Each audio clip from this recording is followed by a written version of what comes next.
Hi, and welcome to Trucking Story 11. Hope everybody's had a good time since we met last. So let's take a look and see what we've got. Looks like we've got a lot of heavy equipment here. So high value cargo. The trick with, when you're looking at this, it looks like there's a lot of modifiers, but really the heavy cargo and the articulated trailer is just kind of giving you some information. Everything else is standard delivery. We've got a fragile load of TVs here. But here we have, because this was a standard delivery, so really the only modifier on the bulldozer is the fact that it's high value. But this harvester is high value and the highest value just-in-time delivery. So we're going to go ahead and take that, even though it's about 100 miles shorter, with having 2 bonuses, and really, in essence, almost 3, because that just-in-time is the highest level instead of just the first bonus. That's going to give us, again, the most XP modifiers. So we will see how everything moves along. Again, normal work, get the truck set up. So this is Western Star. So yeah, I think we can do it without the mirror, or the putting the other mirror up. And then let's get our dash up, and it looks like we just head straight out. So we're taking it from the winery, and I guess let's take a look. Well, maybe we'll take a look once we're out on the street, because goodness, this is... let's turn on our wipers. I thought it was raining, but then I didn't see anything. Okay, hold on. What am I... I'm missing something. It's just telling me the entrance is like straight ahead, but alright, I am like entirely lost how I get out of here. Is it on the other side of this building? It must be. Oh, goodness. How am I going to do that with an articulated load? I mean, look at this thing. Yeah, I feel that way with the thunder and the lightning. Like, this is just a horror show. Goodness gracious. So this is not a good start to this wonderful journey here. Hopefully we won't suddenly put this into the building right away. So, because I'm guessing that green is these fields of, I assume, grapes, since we're at a winery. Now I see there is like a little bit of a road here. Goodness gracious, this is... I'm not even sure we're going to be able to get out of here. Yeah, there we go. We've hit the barrier. And so immediately we've been lucky enough to avoid articulated trailers up till now, and now we haven't. Here we go. Let's see. Are we going to clear that building? I mean, there's not much else I can do here. I think we just did. Wow. Ooh. Well, that wakes us up at 6:30 on a Sunday morning with the rain coming down. Alright. So anyway, we're heading out of the winery over here in wine country, I guess, with, as you could had been able to see, a giant piece of machinery, which we've been told is a harvester. So I'm assuming this thing Get ready to turn left. Picks the grapes. So who knows? Maybe we lease this thing and have to take it back. You know, who knows why we're hauling this thing, because you would think we'd be bringing it to a location like where we're taking it from, but obviously we are taking it away from here. Let's not hit that sign, but we do need, I still barely made that. Just give you a lot of obstacles initially on this one, just coming out. Literally took me 5 minutes to get out of the pickup spot.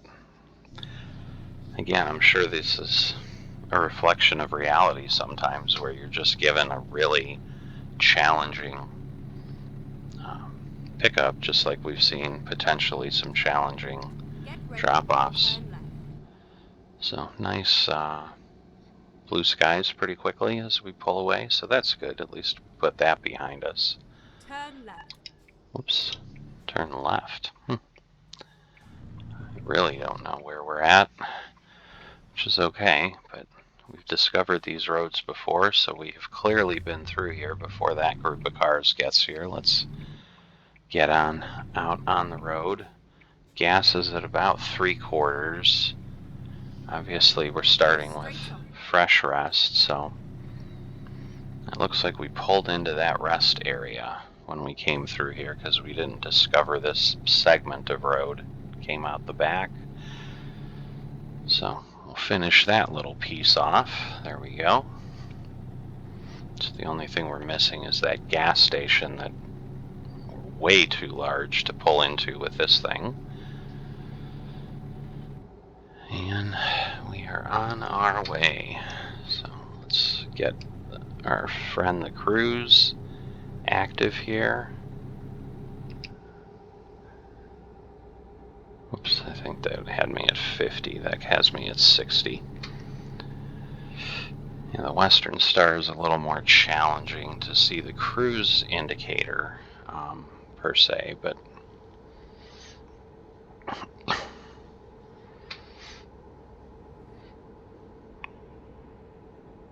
some of it I think certainly is I'm just, getting old and it's harder to see little numbers like that. So anyway. But yeah, we got a 55 speed limit here, and again, obviously I think the last time we had an articulated load was when we rolled the trailer with the cable reel way back in whatever it was, episode 4, I think. So quite a while ago, both in game time and in real time. But I think between then and now we've run, we just haven't had articulated trailers, so.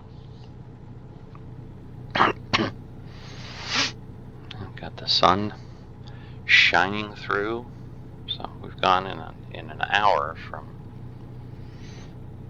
not really a downpour, I guess. We didn't have to have our wipers on high, but certainly a pretty steady rain to sun rays coming in through our window as we drive this morning. Very nice. All right, turn our lights off at this point. It's nearly 8 o'clock. I do think the headlight thing has something more to do with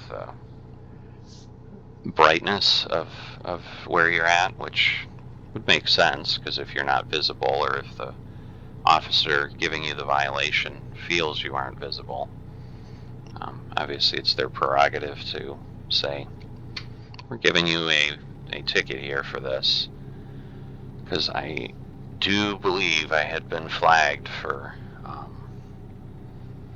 a light violation after 7 a.m. once, and I've certainly passed police officers right around 7 a.m., even I think at like 6:50 at times before, and not been flagged. So it's just hard to pinpoint what really drives it. Wow, this hill, and again, this load obviously has got some heft to it, because we are down to almost 30 miles an hour hauling up that hill. It looks like this is also a 10-speed truck, which is not going to help matters much, but again, it is what our employer has given us. And in these cases, not much we can do other than drive what they've told us to drive. But yeah, that didn't help. Not that Not that with an 18 speed it would necessarily be any better if I kept it. No, I guess it isn't a 10 speed. It had gone down. I hadn't noticed that, I guess. I think 12 speed is a configuration that's common, so. But we're also not pressing anything. We'll see how long I push this. I've gone down that hill, gotten up to 70 in a 55, which obviously I don't want to maintain, but I don't see any vehicles around. So I don't think, hopefully this isn't a police officer. Nope, looks like just a pickup or something. But yeah, now we're down within our 5-mile-an-hour range, just in time to climb again. Although this one looks like we can at least maintain our speed, which is good. Keep right. Because yeah, otherwise we're in that same boat like we were, where we're having to take longer than we would think in real time, just because we have a heavy load and we're not able to get to speed as quickly as we'd like. Looks like, I don't know, I guess we'll see where it sends us. Because I'm almost thinking, looking at that map, that the ramp that we would get on is that nearer one that is not discovered. So it almost seems like when we came through here before, maybe we had been coming the other way. Maybe that's not a ramp at all, because honestly it looks like it comes back together, so maybe it's just two roads converged in the darkness or something. Whatever that poem is. I'm sure I've totally gotten it wrong, but we are going down the non-discovered road. But yeah, it's just literally, I guess it is an entrance. So yeah, obviously we were coming the other way at some point. Come on. Oh, I see. We're still in town, even though it fooled me and made me think we were Go straight on. getting onto a highway. But I was seeing that question mark for, I think, what's the recruiting agency that we are going to discover, so that's great. Always certainly willing, and whoa, there's a policeman there, and it's gone down to 35. I still can't pull into that gas station. Yeah, with the articulated trailers, I try to kind of be on the lookout, regardless of when it is, for just somewhere to pull in. I am still above half, it appears, pretty clearly, so Go straight on. It's certainly not an emergency. I'm thinking he's going to have me move over, so I'm going to cut that officer off a little. Maybe it won't. Okay, so that would have been Klamath Falls, which again is that notoriously difficult thing to discover unless you just finally say, you know what, I want to find it. So I am headed that way. So again, we're back on roads we have traveled before. Again, obviously being the setup it is, we can't tell if which way we had been going. I think the arrow was green, but it just stopped, so we're going to have to wait for a full cycle now before we can continue.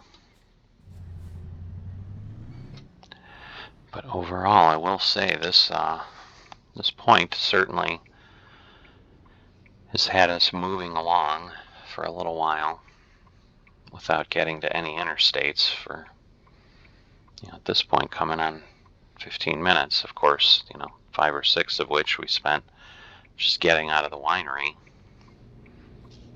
So the GPS was giving me good information there. It just, doth my eyes deceive me, was definitely what I was having. As I'm like, there's no way I need to go around that building, but that is what I needed to do. There we go. So, got guy turning right, stay there. They always start to move. I don't know if they intentionally do that in the AI just to increase anxiety and excitement. Like, oh my God, is he going to go? But so it just gets a little frustrating when you're trying to be careful, because definitely, yes, with this kind of a load. Whoops, it's only 25. Ooh, all right, now we're up to 35. Hey, Pepsi.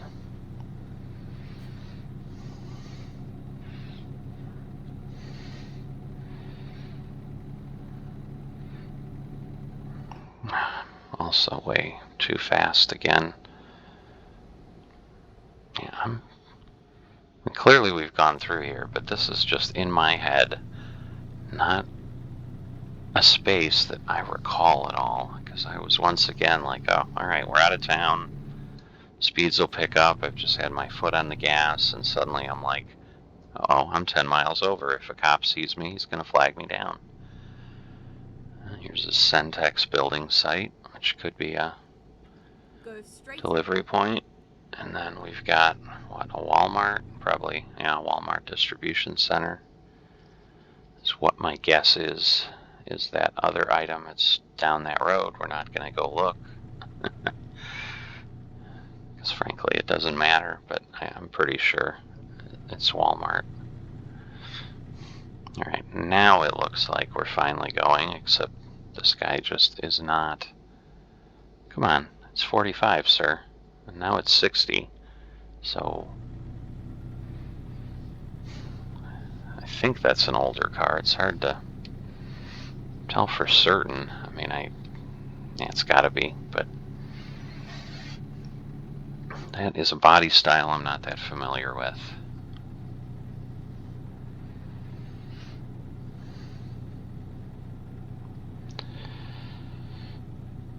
So yeah, last time we obviously spent a good amount talking about Texas and the trolls, or, if not trolls, at minimum, just flat out grumblers about things. And it's only been another week or so, so obviously nothing's been released. Nothing further has come and gone. I did see this morning as I was signing on, it looks like overnight they posted something about Wyoming truck stops.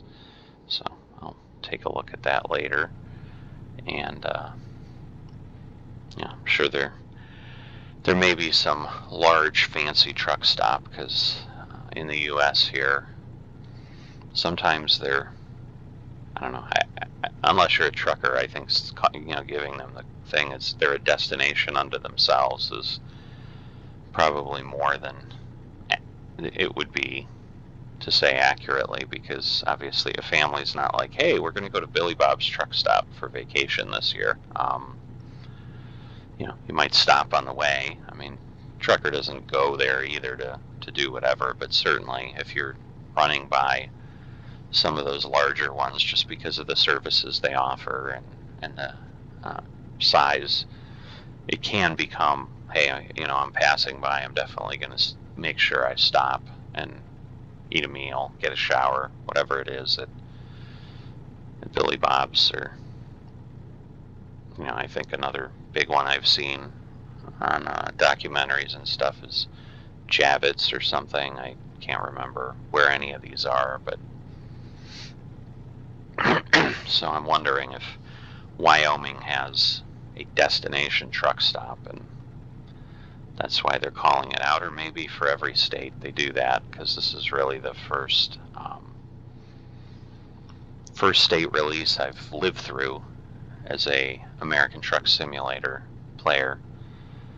So Colorado, I think, had just been released a month or so before I got into the game, and so Wyoming had already been announced. So I had known immediately that, hey, there's more on the way, and this is what it's going to be, but not gone through a cycle. I mean, at this point, I guess you could say I'm kind of at the start of that, with Texas having been announced, but as complex and large, and where they've clearly already hedged their bets about talking how lengthy the release time will be, perhaps not even being in 2021. It would be hard to say that, hey, this is typical, because they're likely to have a longer time frame. So for Texas, I do anticipate they'll probably trickle out more things over time, just to kind of let people know, yep, we are still working on this thing, even though you haven't heard of anything from us for 6 months or something. But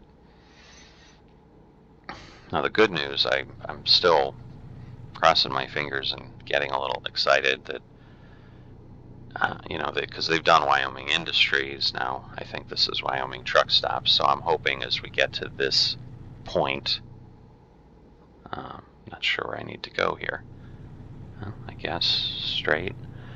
Just looks like a blob. I thought it was like the end of the road. I didn't realize the road continued through here, but clearly it does. So, and again, with this load, I'm not going to chance it. Normally I might have tried to kind of whip through that at speed, but I think that we would have been off the road. And smokestack out in the distance there. Wonder what that is, just hanging out. So it is interesting sometimes, the routes that you get taken with an articulated. I mean, once again, I'm not on a road I haven't discovered before, so it's not like this is anything earth-shattering, but at this point, and again, I didn't really look at where. There's the smokestack a little closer, so whatever it is, Go straight on. is right here. So I'm not going to make everybody dizzy by taking a look at it, so we'll just leave the camera alone. I wonder, I think I remember I've pulled into that gas and rest space before, and I think, again, with an articulated, it's going to be tough. I almost need one of those that I can just pull through. Oh, yes, here we go, the busted fire hydrant. I think we clearly have gone through here before, so as I've said, that's a piece of game background, so it's not a spawned event or anything like some of the accidents would be. But we have been through here. And then turn left. Yeah, that station's too small again, so we're just not going to be able to get gas ever. We're just going to run out of gas, keep having them fill us up, go another 70 miles. That would be horrible, but so again, that's also partially why I'm yearning for an interstate, because you do tend to have the opportunity for much larger truck stops at that point, and obviously that's what we need to safely fuel this thing and not turn it into another adventure like leaving Gallo Winery was. Go straight on. Yeah, it's also interesting, like, I haven't seen any town names on the route advisor, so I'm just not mentally in my mental map being able to place where we are at right now. And I'm not going to waste time and bring up the map and look at it and all of that. Oh, I see, because it's splitting. I'm like, keep right. There's not, other than the road going off to the left, nothing's happening, but so that was weird. Oh, we got a way station.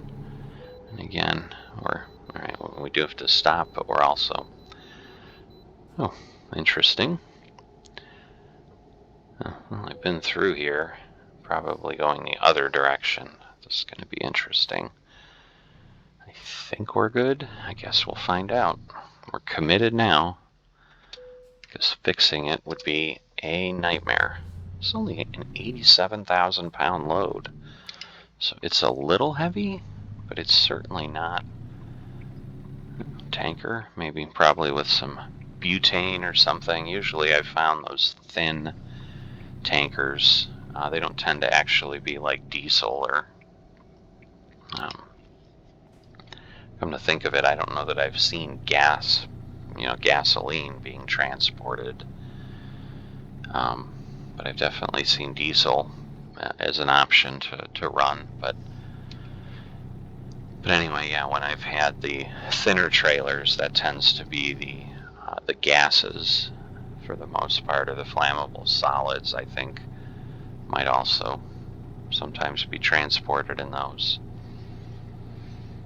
And that is an area I'm certainly, I'm not that familiar with, haven't ever really looked up to see how accurately the creators have modeled that. I'm sure they've done that it's all accurate, because if you're making a game like this, I mean, researching something like that is not something that would take you forever, so I would think they would clear that up to avoid any kind of further grumbling from people. It was a dry van going to a Gallo dry van, so maybe he's heading right to where we left, bringing, empty bottles or something. Who knows?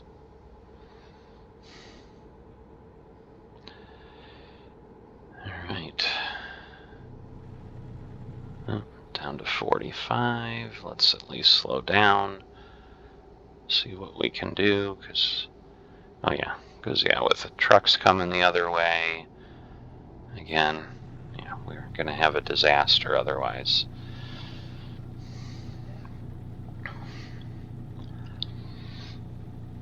So yeah, it almost seems like we're in like New Mexico or something, but I believe that's where we're headed. I think we were coming from like Bellingham or something, and then delivering down south. So we definitely haven't been driving long enough to get there, if it's accurate. I just did a bad job, other than figuring out what I need to select. I clearly didn't look at our to and from destinations. I was just focused on the distance and the modifiers. So I apologize for sounding stupid, but at this point I am stupid, because I just don't know. But yeah, at some point we'll pass a town on the route advisor and we'll be like, oh yeah, we're in Utah, or whatever. But so I'm going to assume we're still in Washington State doing something. It's just confusing me. I was like, do I turn there, or do I? But I'm going to guess that truck is parked there all the time. He's just a little too close to the road to have been not put there as an intentional obstacle to some degree. So that was a bit of a sharp turn. It looks like we're coming up on another.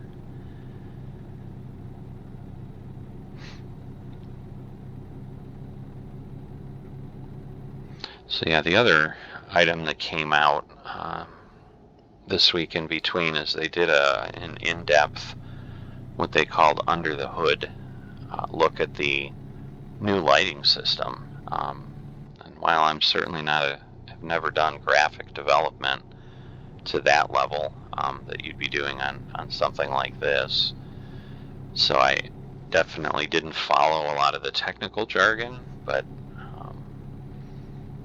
it was interesting. And the most important thing, because I haven't seen anything like that yet, even by third parties who may have done it, is they did do direct side-by-side screenshots of the same scene with the old lighting and then with the new lighting. So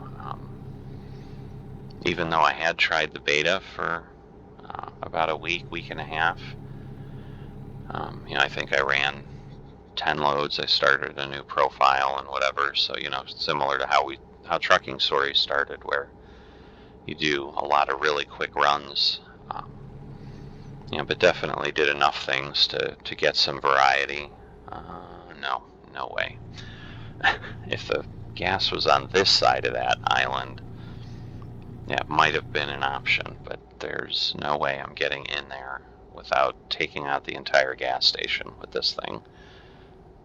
Suppose I could have tried to go in and then back up and then like jackknife my way out, but we'll trust that at some point we'll get something that's actually accessible. But now, yes, we are in the realm of gas would be good. Because yeah, I think we're going to find gas before we technically need to rest. But Amazon Fresh.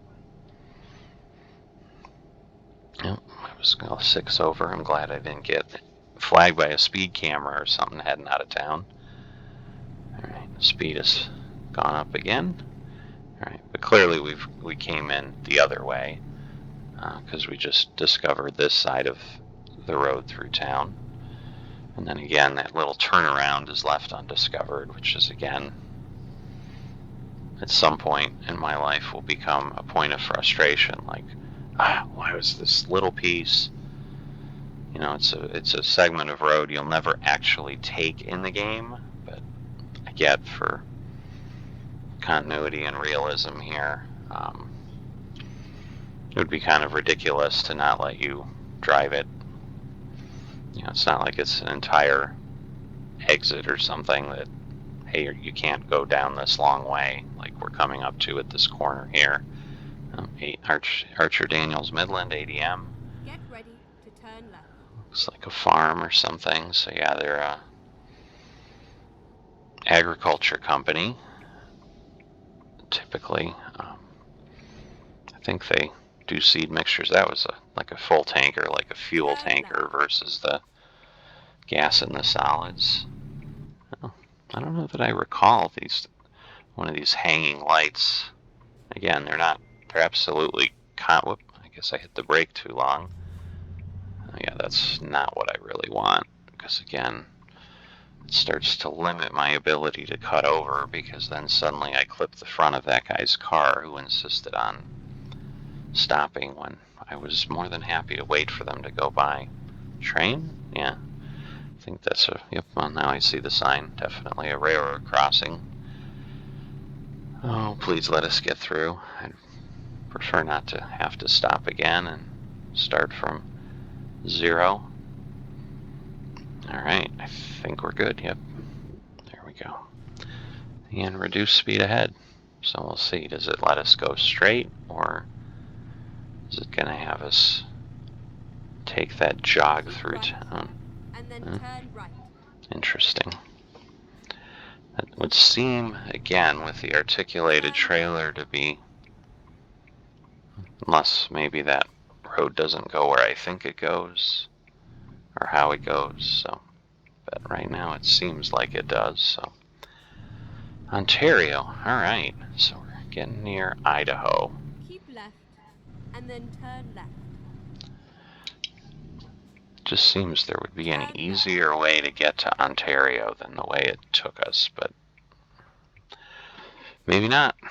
Maybe where we were coming from, it's almost like that run. Maybe we did come from somewhere near Coos Bay or something. I don't know. It almost seems like that run. I think I recall that we were quite heavily on. Oh, thank goodness he turned, because I was going to say there was a car there. Yeah, this again, I know we had commented going the other way. Again, just living here, this has got to be interesting, you know, hauling this giant harvester through their neighborhood. Good news is I got here at 3 in the afternoon on a Sunday, so it's not like people are trying to sleep or something, but it's just a very interesting setup. I'm not sure I'd be happy to live on a street like that. We're close enough where we actually are now that we hear trucks, because we're not that far from the interstate. And some nights that can be, I don't know, I guess it's not irritating. It's like anything, you get used to it. I grew up living near an airport, and we were on one of the flight paths, so when the planes were either taking off or landing that way, we'd have things coming over pretty regularly, and you know, obviously airports tend to be open pretty late, start up pretty early, so I certainly learned to sleep through basically jet engines flying over my house, but so I think this would be the same. You just kind of tune it out. Now here, I'm going to go ahead and pull in and get gas here because, oh boy, this is still not great. Sorry. It's a very disorienting way to take that turn, but I just didn't want to suddenly have somebody next to me and make it even worse.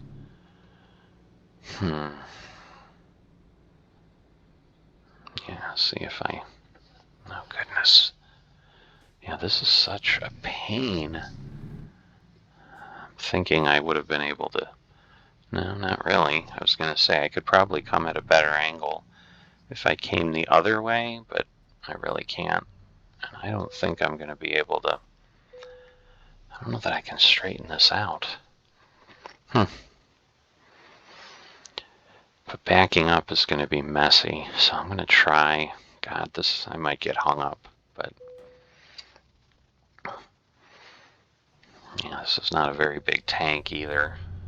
I mean, we were down to like a quarter. All right, there's a pole there right out the window. God, I am going to get stuck. Yep. And at this point, oh, this gets ugly because at this point, like, I really can't do much. Come on. What? Now I don't understand. I'm through, but I'm not through. It's like hanging up on something. Okay, what am I stuck on? Oh, is it like some invisible? I don't understand. Because it literally doesn't look like I'm running into anything. So it's almost like it's giving me some sort of a... I'm going to now go this way and see. Alright, I think I yanked it loose. Let's see, did we... I don't think we did any damage either, so that's good. Now, what I was going to say is, if I rest now, it'll be 2 in the morning. I don't know. I may do it, though. Even though I'd prefer not to drive at night, I think. Because otherwise we're going to have to stop, what? I don't know. I guess I've made my choice. We will see what happens. Because, yeah, I think this is going to get kind of interesting. Can I get out? I'm going to do a really... No, there's... Oh, boy. I have just... Okay. Obviously don't do this in a real truck, but I am kind of... And then turn right. Wait, really? That doesn't make sense. Alright, I'm going to look at the overhead map, because I thought...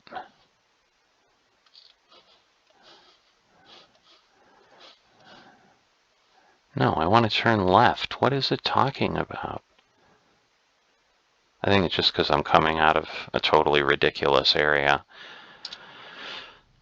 That obviously nobody would normally do, so yes, I'm going to get... I mean, if there was a police officer here, I couldn't even tell you the number of violations I've just had. But anyway. So, turn on our signal. It just turned red. Please don't flag me now for that. Like, it'll be just my luck. I've, like, done something totally ridiculous, and now the game in karma says I'm still going to get you for being an idiot. But it didn't, so... Small blessings. So finally, we have reached an interstate. This... Oh, come on. Alright. Like, I clearly have had my indicator on, and it almost looked like he was going to go. So there we go. So we're finally coming into Idaho. And then continuing on. As I said, I'm pretty sure this is the delivery to our favorite corner of New Mexico. I don't know if this was going to Tucumcari or Clovis or where, but we'll find out together. That is not the same car that was in front of us again, but it's the same paint. So it threw me for a loop a little bit, but I'm like, nah, the windshield is definite, or I guess the rear windscreen is different. We're up to 70 here. That's right. Now we're in areas where we can go quicker. Of course, we're going to have to go through that wonderful curve of Pendleton, which is going to, again, be excruciating with this articulated trailer. But that is where we need to go to get to where we're headed. So I think this is Nampa, or is it not? Yeah, there we go. Famed water tower of Nampa. I highly doubt that's what they actually call it, but for me, it is a clear landmark of where I am. And since I've felt so lost up until this point on our journey, I'm very excited. Now I have my bearings. I did notice when we pulled up the map, we've still got, almost, I think, over 1,200 miles to go. So we have not come a long way yet in the time that we've been driving, simply because of where we've been driving. But I think the good news is at this point, we should have a good stretch. I'm assuming it's going to have us exit again at Price down in Utah and then head through that area. But so yeah, we clearly, I think we're coming through Oregon. So yeah, I think we were coming from Coos Bay, if I remember, by the time we're done, when we finally decouple and get our summary. We'll see what it tells us.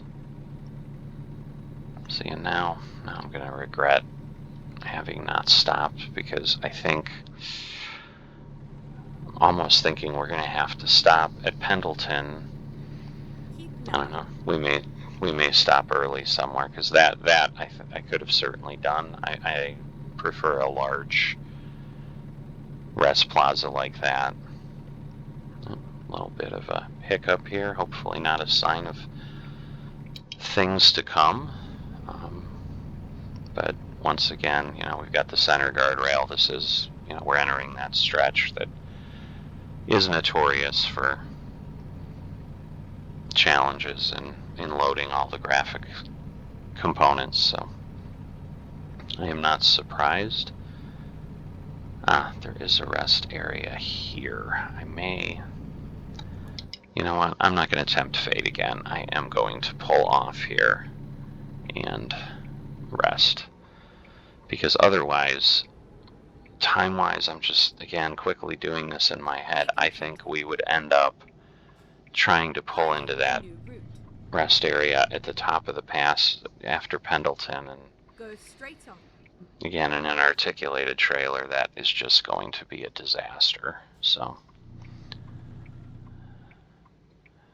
oh, look at that, another articulated guy pulling in with us. So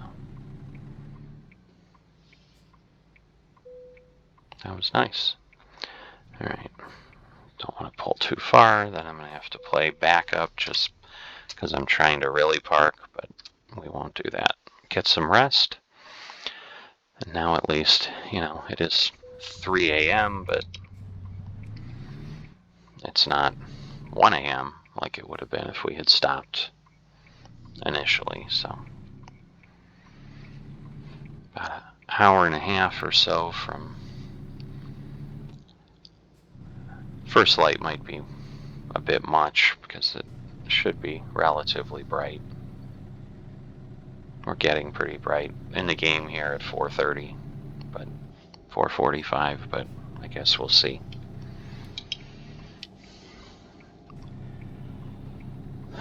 Good news is it's 3 in the morning and the road's a little empty.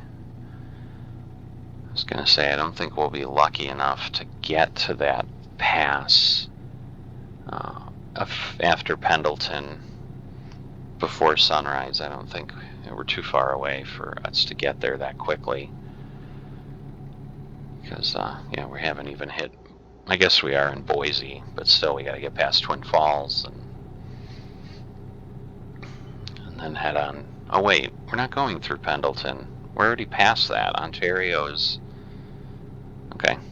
So I guess I lied a little bit if I have my bearings. I mean, I do know where I am. Obviously, I'm in Idaho.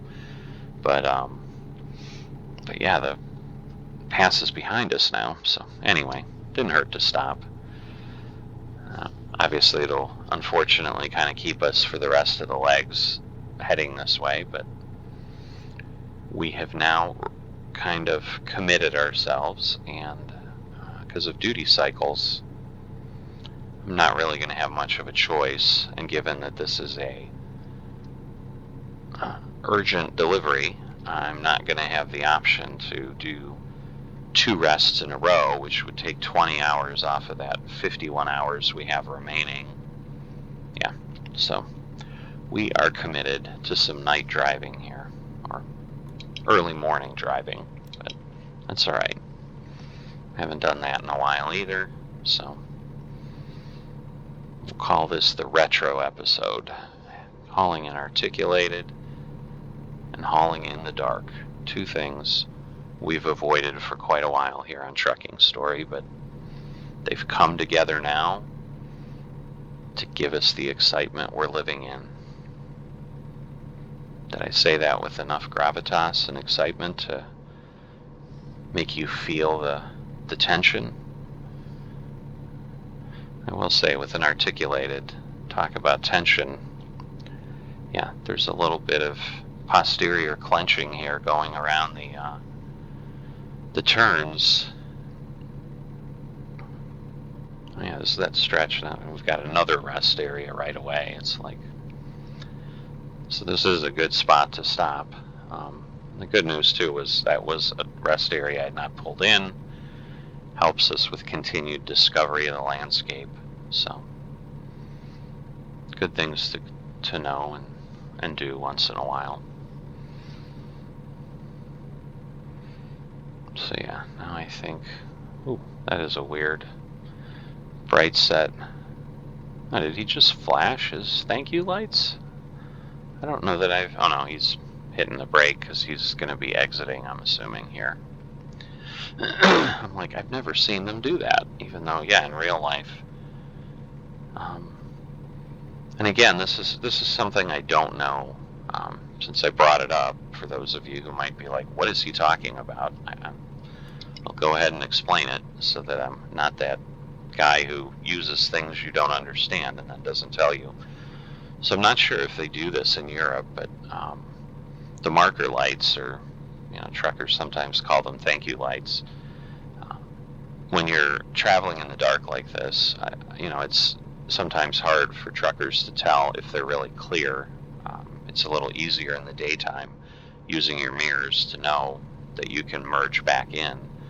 And so usually you'll flash your headlights, you'll cycle them so that they can tell that it's safe for them to come in if they want, and then they thank you by flashing their marker lights on the trailer to acknowledge, and obviously thank you for the courtesy, and that you kind of helped eliminate some of their anxiety of, am I really past this minivan, or am I going to take this family out as I merge over to the right? So, and since he had, turned on his signal, like he was clearly moving over from the left lane and then suddenly did that, I'm like, wait, did they actually have that in the game? Because I've never seen it before, and I'm pretty sure they don't, and I've never seen it again. I think he was just working his brakes because he was getting off, and because obviously as we were talking about it, he did exit next to us, and and left the interstate. Right. So I was going to say And then we're going to exit have to right. head over here. I think, again, we're far enough that this guy will let us in. Exit right. All right. So this one we will take at speed, so you can see I'm still going 70 here. You know, this is what I thought I could do last time I had the articulated trailer and was proven incredibly wrong.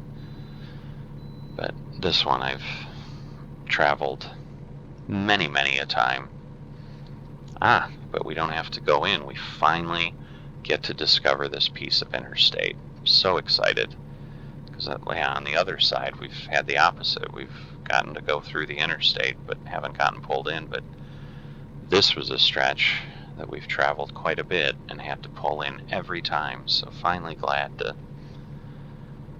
check that off our bucket list, and we are free and clear.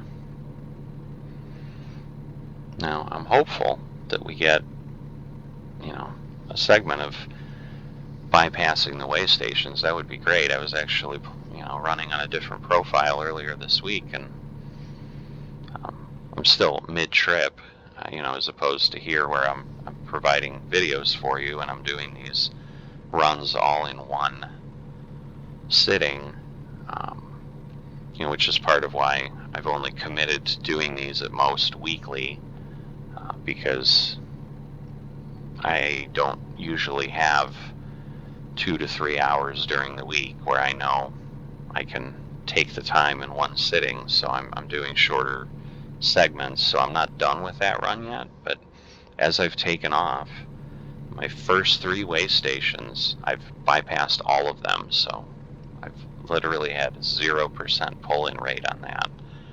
And it's more than we had here, where we've just had the one. I think this was our first way station that we could have been flagged for, but it would be awesome if that could happen here. We could just keep tooling on down the road, and then this might actually turn out to not be that long of a trip after all, because we'll save the 3 or 4 minutes it takes us to get back up to speed every time we slow down, stop at a way station, and then have to get this harvester rolling again.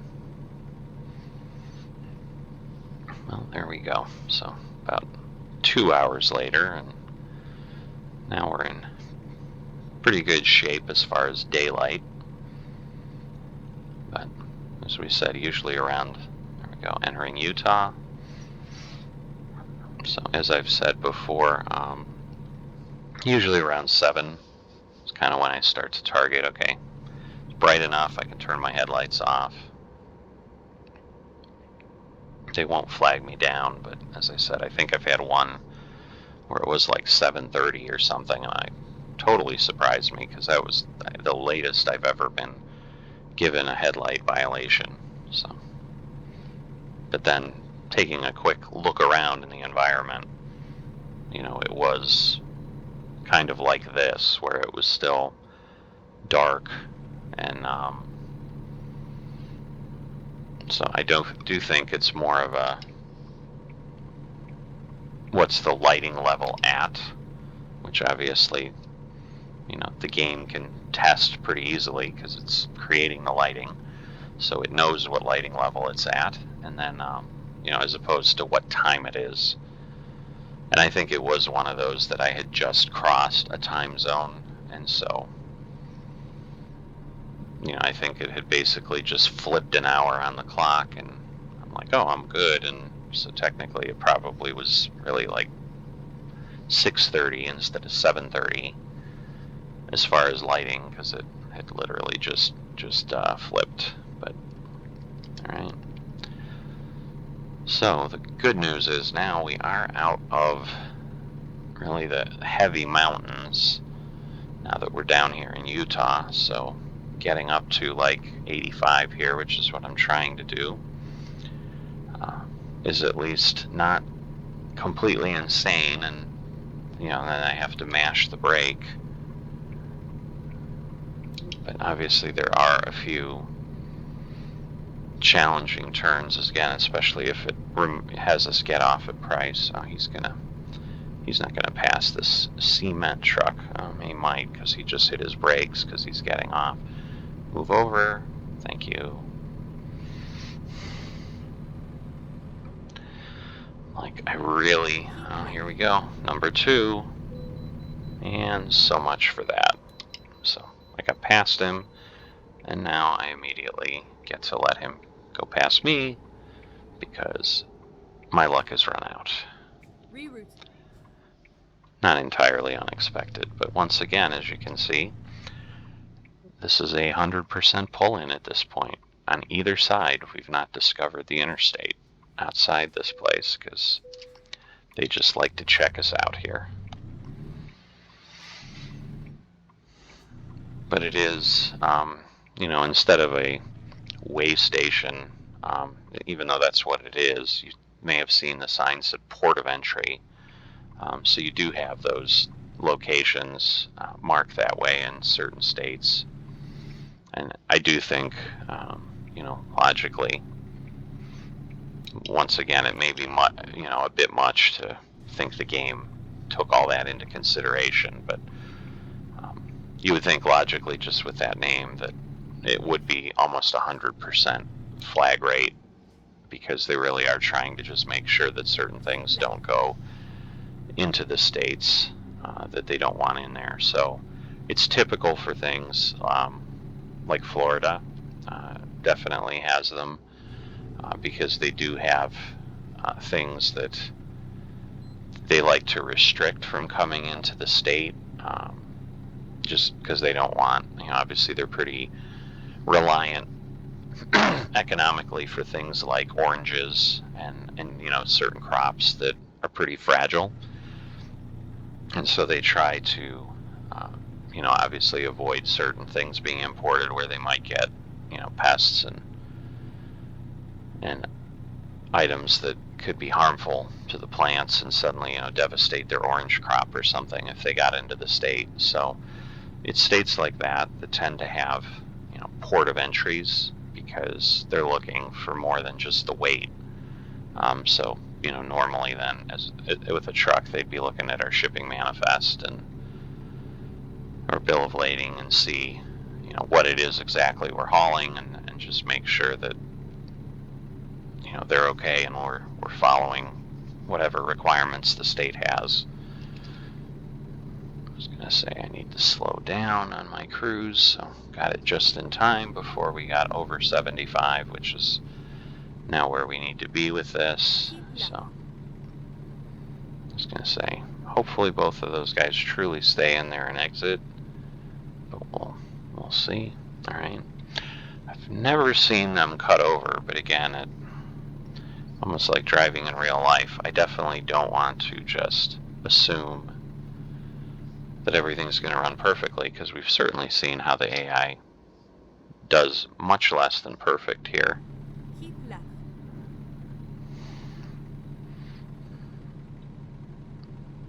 So, all right.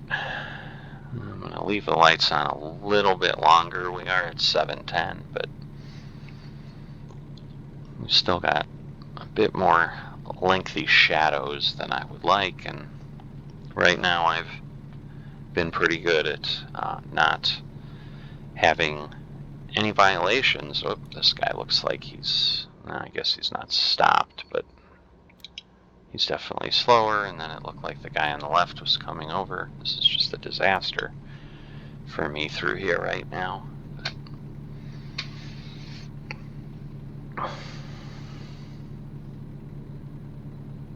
Alright, so I think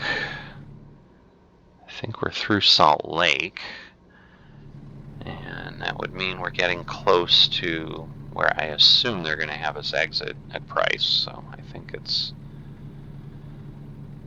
got to get through Provo here, I believe is what's next, and then, alright, at this point I will turn off my headlights. No reason to burn those longer, have the maintenance department have to replace them, because I'm running them throughout the whole day for no reason at all. But So, there we go, Provo. Fire engine over there in the right lane, I think, yep.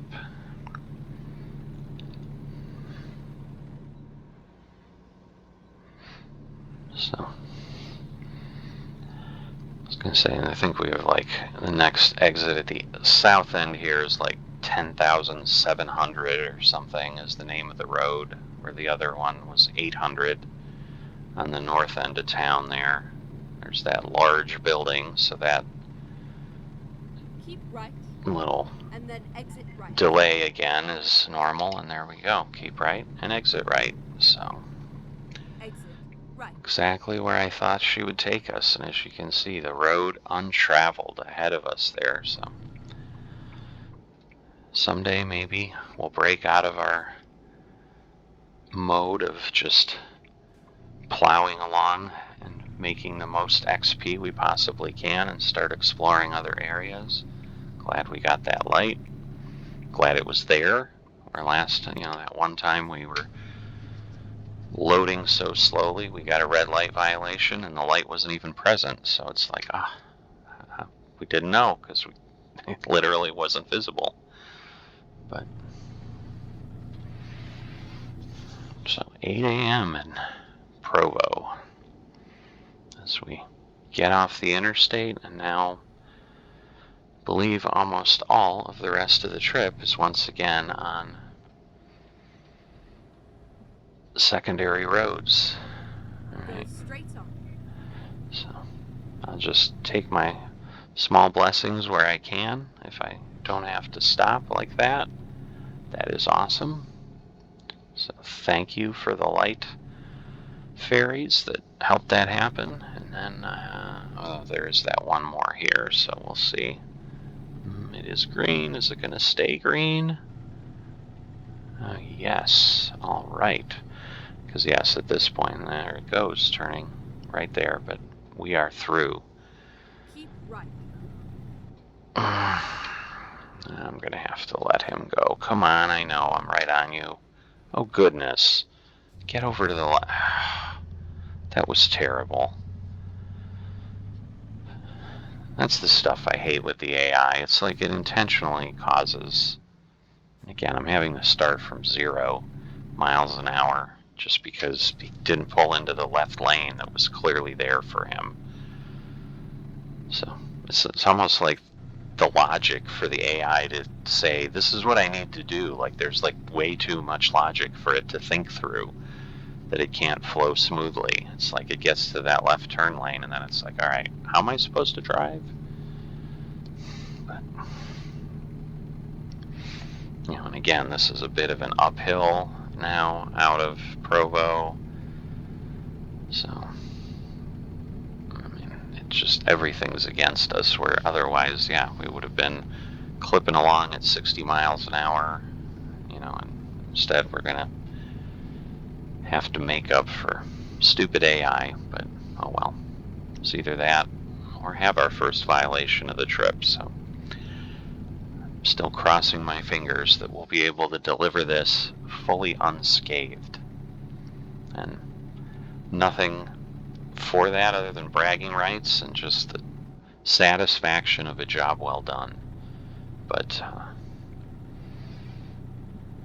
and then the false belief that, hey, I've gotten to be a better driver. No, a lot of it, as you've seen in the game, even in the few episodes we've had, given that, again, this is only the 11th time, you've certainly started to see your share of the quirks that happen with the AI that are like, all right, this would not have really happened, and now I've got an accident or a violation or whatever because the AI just wasn't properly intelligent.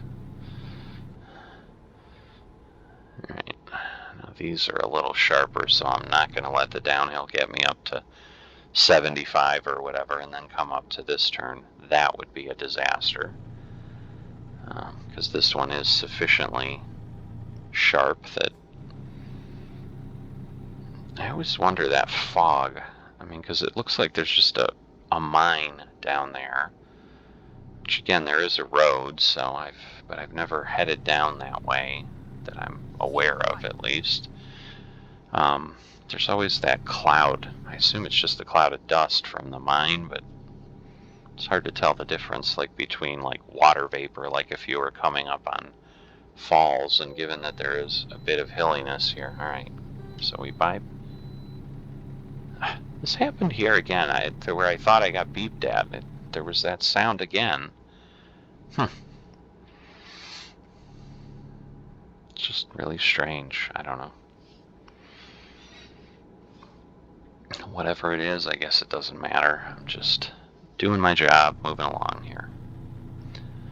Because yeah, I think now we're coming up to Price with its 3 exits and entrances. Hopefully we won't have traffic like we did before, where we suddenly have to go down to 50 or whatever, because I am up to speed with this heavy load, and I'd like to stay that way as I cruise through town here early on a Monday morning. Oh boy, and I think that's a police officer, so it's not like I'm going to be able. Yep. Yeah. Is it? Yeah, it is. Because yeah, if I decided to dive around him, which I've done, and that clearly would have been bad, because now I have this truck coming the other way. Is he going to get off too? Oh goodness, he almost got me down to 0-2. Well, thanks for nothing, Mr. Police Officer. You did behave as I would expect, where you're, maybe a local officer, so you just needed to get to the next section of town, so you jumped on the high-speed road for a segment and then got off at the next exit, but there was no reason you needed to go down to 27 miles an hour before you got off to the ramp. So, well,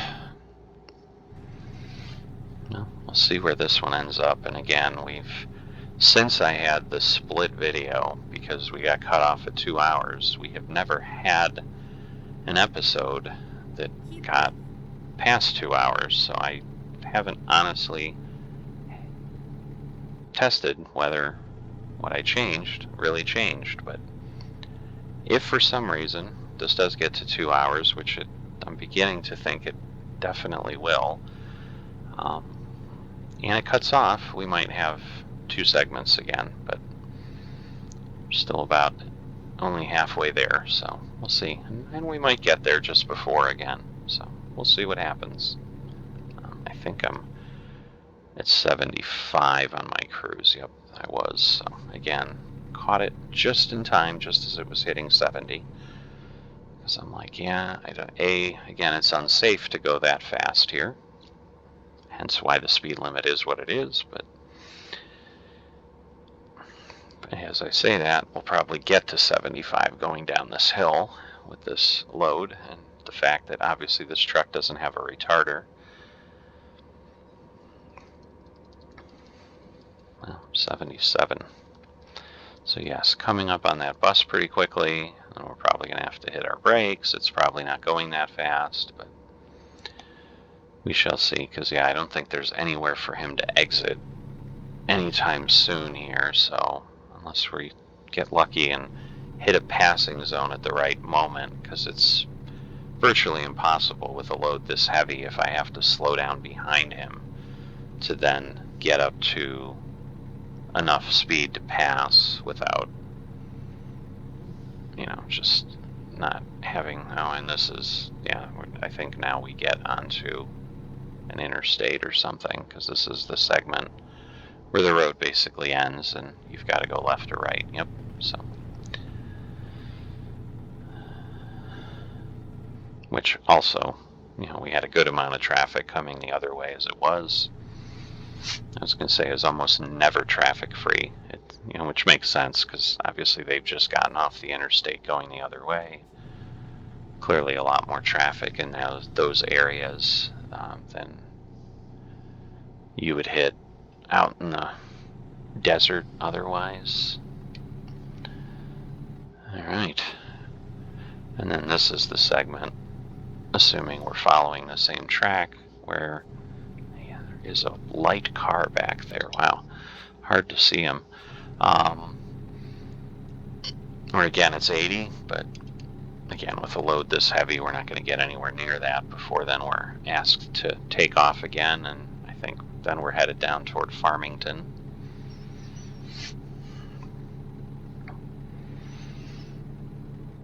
So, it was our second Pepsi truck that I've seen, so got a good amount of Pepsi moving around.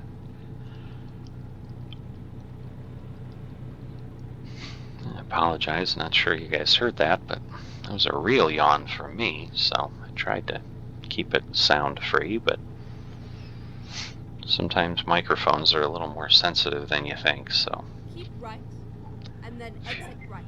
if you heard anything, that's what it was. But Exit right. because I do tend to record these videos pretty early in the day, so Turn right. and I had a late night yesterday, so a little less sleep than normal, so I apologize. I'm a little more tired than I normally would actually be. But just wanted to honor my commitment to you folks on the channel that I'll get at least one out a week, and so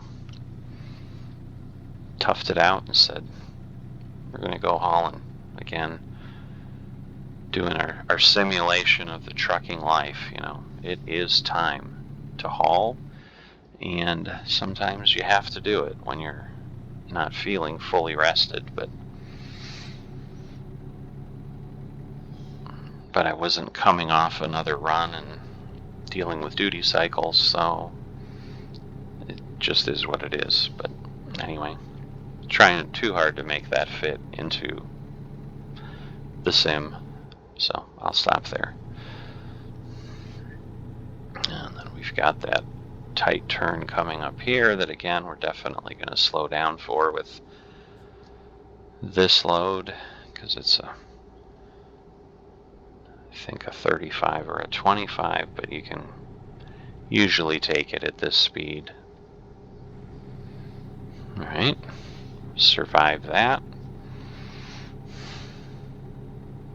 Whoops, it's only 45 because we're heading into Moab.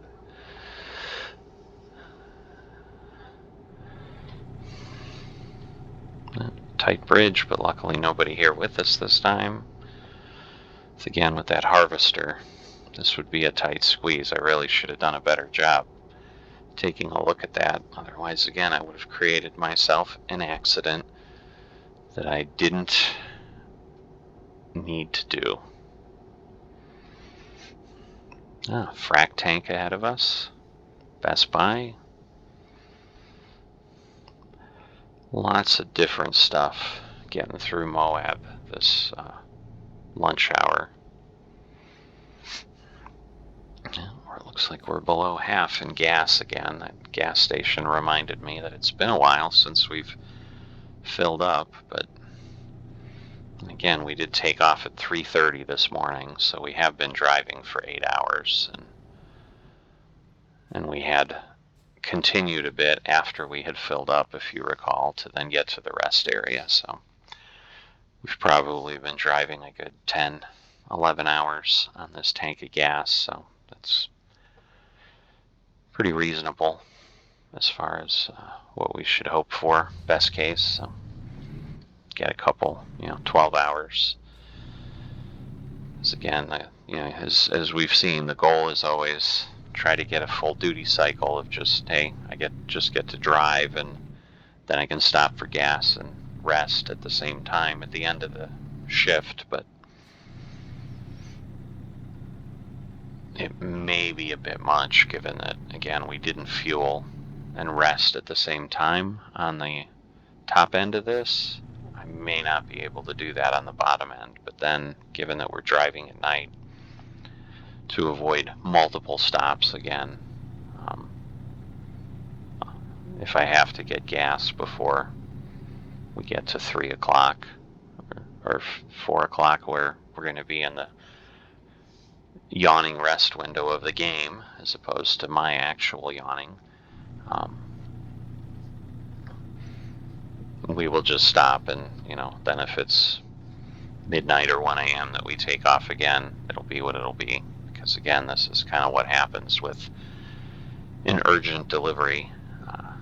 They give you a little less time, and you just, because I have done that before where I'm like, oh, I don't want to drive at night, because I was driving something heavy like this, and I was getting a little frustrated with my visibility. I'm like, no, I want to drive during the day, and I ended up delivering late and getting a late penalty. And so the penalties for just-in-time deliveries are pretty stiff. I think I've been like 15 minutes late and gotten like a $7,000 penalty. So you definitely want to avoid those. And the bigger hit for what we're focused on here is with the XP is the XP was similar. I think it was like a 400 or 500 XP point hit that got removed, and that was from I don't know, it may not have been a shorter trip. Even if it wasn't a shorter trip, I mean, these trips end up in total being 4,000 or 5,000 XP, so that's 10% of my XP just blown away because I was 15 minutes late. So you definitely want to keep an eye on the clock if anything unexpected happens. I mean, the good news is the game doesn't make it insane where you like have to drive a full 14 hours and risk sleeping violations and whatever, because it doesn't give you enough time for rest stops in between. It doesn't put you in that kind of a position, but man, another AI bump of, again, I get he's coming around a left turn, but it's a frac tank that isn't that hard to keep in the lane. He's not hauling what I'm hauling, and he goes down to 30-ish miles an hour. But again, I think we are coming up on a junction here, if I recall from my mental map that couldn't tell where we were in the beginning, but I do believe, or is this the place we turn left? Yeah, this is where we turn left, but it is still a junction, so.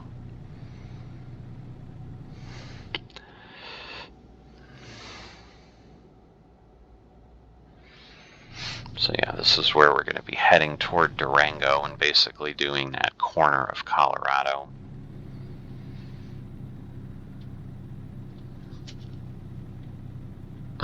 He must be going the same way. Otherwise, he would have stayed in the left lane or in the right lane. Sorry about that. Keep left and then turn left.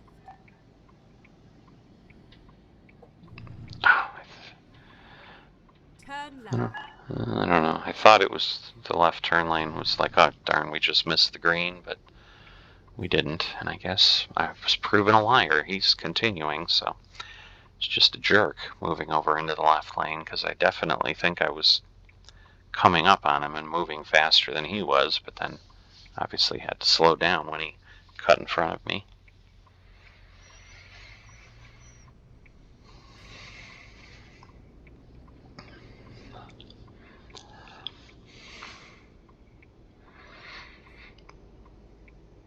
So, nice sunny day.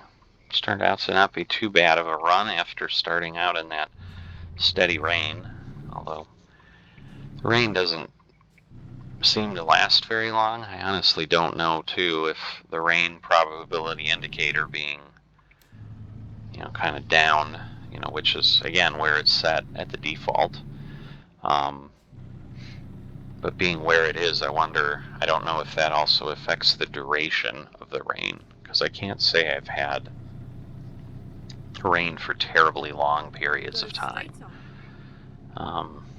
Definitely never had like, hey, I've run the entire time in rain, which certainly happens in real life for folks where, they'll go for a couple days and just storms are moving with them, and they just stay in that rain all the time.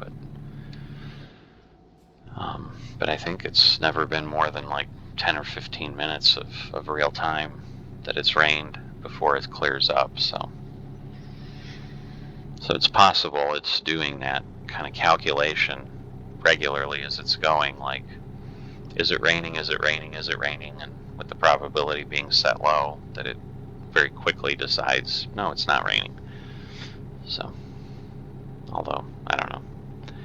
Now that I say that, like logically thinking that through, if it does that, if that's really the model, it can't check that often, because obviously otherwise, given the probability is like at 5%, on the slider bar, if I'm visually looking at it again, you saw in the setup that, the bars aren't marked in any way, but, it's well over to the left side.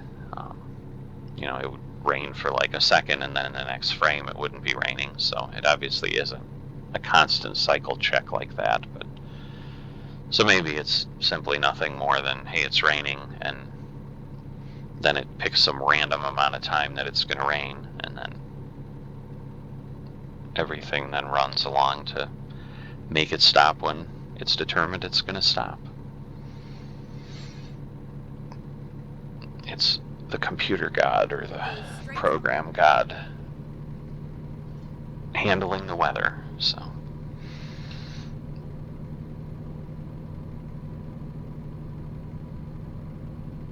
whoa, I did not realize I am frickin' set at 85, and I am moving along at about that speed now. While it helped us eat some road up, like, wow, that is not what we wanted. I'm moving along here, but and I was, but wow, that could have been really ugly, really fast, either from a crash or a speeding violation. Whoa, speaking of speeding, all right. Whew. Well, the fun triangle way station. So let's see. We are going to have to go down there. So I had told you, if you're coming from... See, so it tells us to turn left. And so the one time, before I knew, because there it tells us way station 2 miles, I turned left, and then very quickly it was flagged for skipping the way station. So the GPS clearly isn't aware that you've been told, which makes sense, because in real life it's not like they're connected either. So it would be a little big brotherish, I guess, and technology that doesn't exist in the real world, if suddenly the GPS was like, hey, I know you've been flagged, so I'm going to reroute you to the way station. Because, again, that's just not how it works in real life. And maybe there is some capability through the telematic systems in the truck that, because there is some sort of a sensor that will tell the driver in cab whether they have to pull in or not. I believe that kind of communicates when you pass under that, I assume emitter or whatever it is that's hanging over the interstate. I was like, that'll be too much if we get through the light, and in fact it is. But so anyway, what I was saying is, that I believe there is a device in the cab, so I suppose through some sort of connection you could send a signal or have your GPS or your routing device, your mobile comm device, tell you, yeah, go here. I'll find a new route.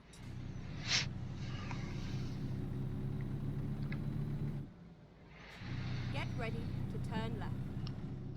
So yeah, as we continue, and again, this way station, I think, is by far of the ones I've come across in the game, and I've certainly hit a good many of them. I think this is by far the most disruptive one when you get called on it. Now again, it may suggest, and a lot of times, sometimes, I don't know, I may go right because I haven't discovered that segment of road and just go back where it's telling me, because if you see up in front of us now, we have that little gray section to the right that we've never driven. So maybe I will just turn right, but it may tell us to go left because it is almost like a loop around Durango So there's, you know, two ways to go, and so sometimes when it pulls you down. So there we go.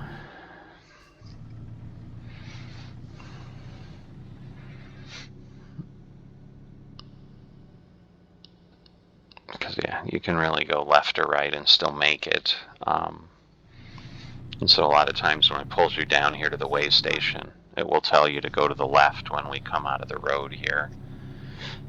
Back to that segment, but I think just because I'm not going to be hauling anything from the south up that way, wanted to miss that sign, which I did. I didn't take it out, thank goodness. Just again, you know, they make you come into the way station, and then they create a road hazard by putting that sign there for trailers like mine, where obviously, you know you're going to be calling in an articulated wide load. Why do you have a yield sign that close? Maybe there's just literally no other place to put it, but... And there you go, you heard it get ready to turn. Oh goodness. If I knew I was that close, I would have... Well, but I don't know that I want to... Reroute. Oh, damn. I hit that pole, but...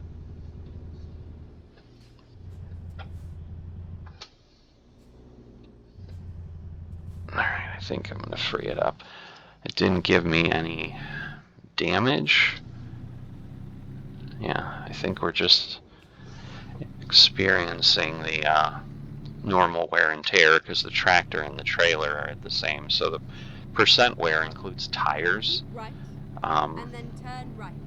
So given that they're both at 3%, that's usually what I check. And obviously, you know, seeing if the load itself was damaged, which is that last number. But it looks like we were okay. We weren't going that fast, so it didn't give us a trailer damage on that, thank goodness. But yeah, again, it's just part of why I hate getting called into this. It's out of the way. It's a pain to get out of unless you've just got truly a normal. And then it drops to 25. Oh my god. Wow.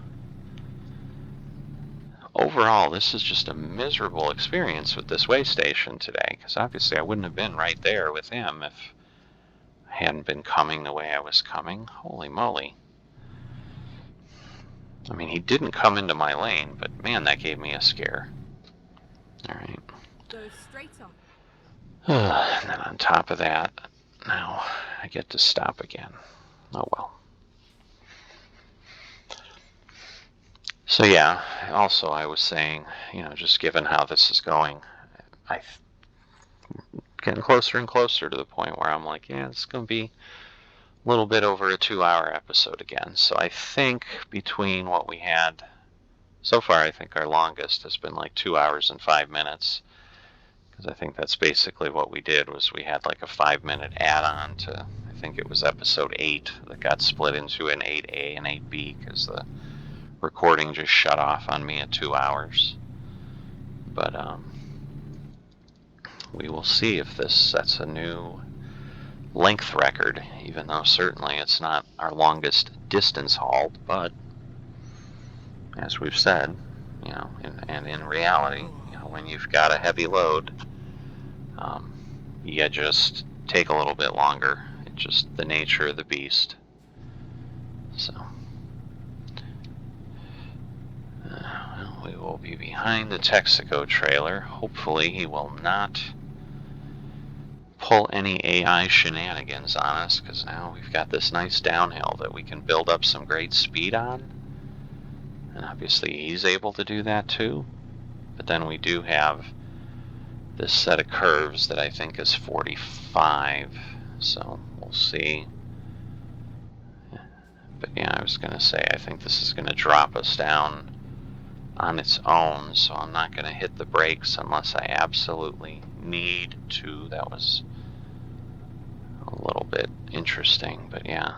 Alright, well the good news is I think we're gonna skirt our way past him. And I think now we're back on the downhill, so I need to be careful. Yeah, because now we're speeding up incredibly. And I need to find a rest area and a gas station, and I'm not sure there is one. Well, so well, there might be something in Durango, so let me take a look. Give myself a bit of a plan here. I can rest. Oh, there is. Looks like I have to enter that from a really weird space. God, there's just not a lot of options around here. Because I'm pretty sure that one, yeah, that doesn't look great. Man, I've got a lot of really bad choices here, but I'm gonna have to do something because we have to rest, and shortly we're gonna have to get gas, and it's the largest surface area gas station. It's just a question of, am I really gonna be able to get in and out? I think I'm gonna be fighting in there for 10 minutes, but I don't know that I have a choice, so Keep right. that's what we're gonna do.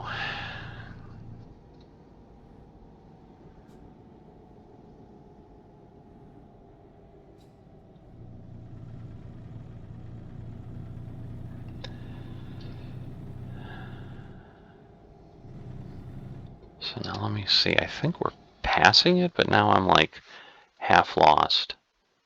Yeah, we are. Okay. Just, yeah, this is that weird right turn that goes down that like side lane, and Keep right.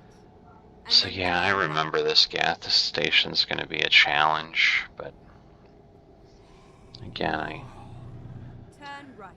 it is kind of what it is, and I think we're going to have to make a go at it because we don't have much of a choice. And again, I prefer not to stop twice, and I definitely need to rest. So we are going to do that here.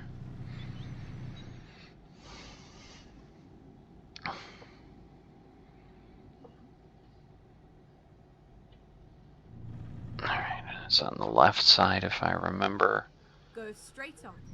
correctly, and then there it is, the red overhang over there.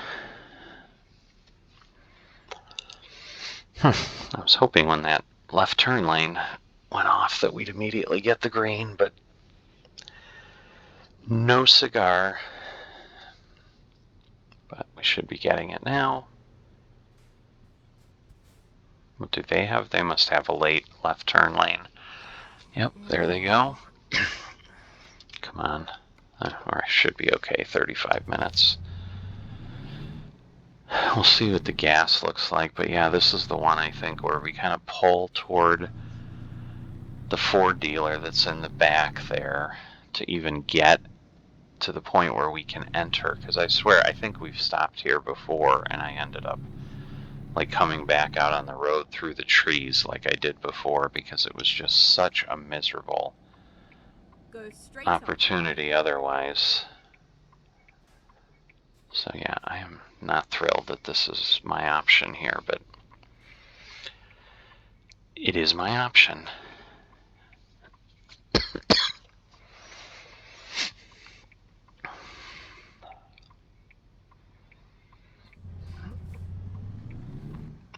All right.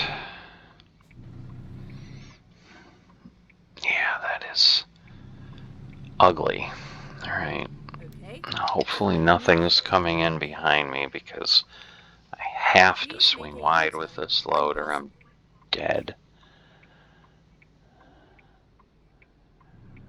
All right. So I'm definitely going to take this pump. But then, yeah, I think the rest space is basically up there. And I'm not sure. Man, I am not liking this, because I'm not sure I can rest on the left side, but I am going to try, because at least there I have a shot of turning around. Because if I have to rest on the right side, which I do believe is where it normally would put you,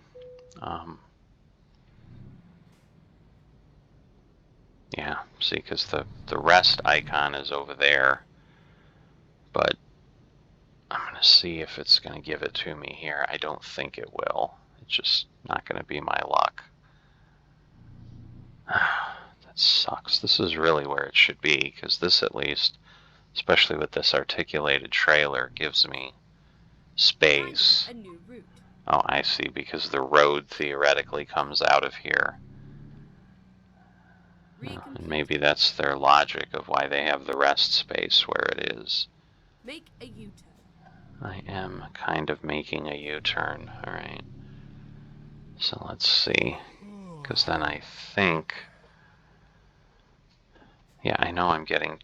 Oh, geez. I'm hitting the building.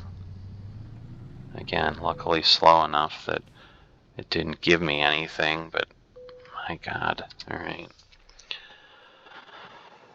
I don't know that I'm going to make it out of here without... Because now... What do I have? Man.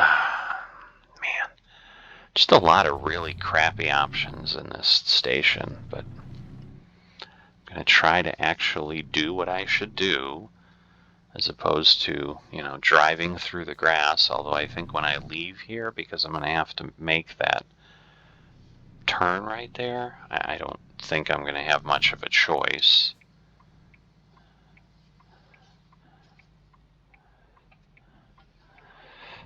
And I can't see anything for the life of me in the back, so I don't know. Yeah, there's of course trees and other signs to hang me up. I think we got out unscathed. I am amazed.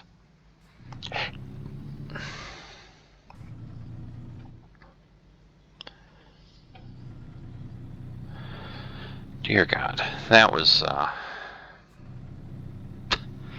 not fun. I tell you, these heavy articulated loads, they are stressful. I will say that. I mean, if you're really trying to sim accurately and trying to be careful and not damage the load, and then turn right.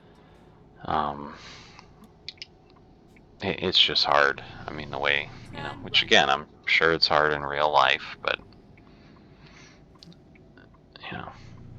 it doesn't make it any less stressful in the game.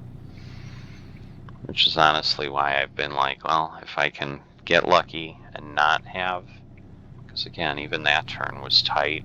I can't see anything in the dark. There's a little yellow light back there of something. I don't even know if it's the side of my trailer. I don't think it's the end of my trailer. So yeah, it's just terrible visibility, tight turns on the routes that usually takes you through these areas, and so yeah, it just all comes together to create a stressful run that I hope I'm more than halfway done with, but I'm not even sure. And again, at this point, I'm just driving. I'm not really that worried because there's nothing I can do about it. I'm on the position I'm on. So there we go. We've hit 70, but going downhill a bit, I guess. So we're at 71, but at least we're not. There's a lot of traffic the other way. Wow. But we're not going too far, and of course now we need to slow down again, down to 45, because we are getting to a T-junction. So let's see. Again, I think we go right and then immediately left, because I think this is that area in Farmington. Keep right, and then turn right. Because yeah, this was the other gas station, and this one, if I recall, is, I mean, there's no rest here, so we would have had no choice but to fuel up and then go look for another rest area. And obviously we were already in our 2-hour yawn zone. Alright, Good news is no one's coming. Bad news is there's a guy in the left lane. Yeah, I'm going to get really close to you, sir, and hopefully not actually touch you. And then I'm going to go behind you because I have an insane load and I need to do that. So, sorry. Of course, someone dives around to the right, which again would probably happen in real life. And then turn left. I don't think I'm going to make that arrow, so I'm going to have to wait again. Turn left. Yep. I tried really hard, but then I almost cost myself a red light violation. But so yeah, so the gas station's over there. Yeah, I think that would have been a mess if I recall. We'll see when we head by, but oy, oy, oy. So it has literally been about 13 minutes since we, I think, left the way station, and it's taken us that long to just meander this little bit. Crazy.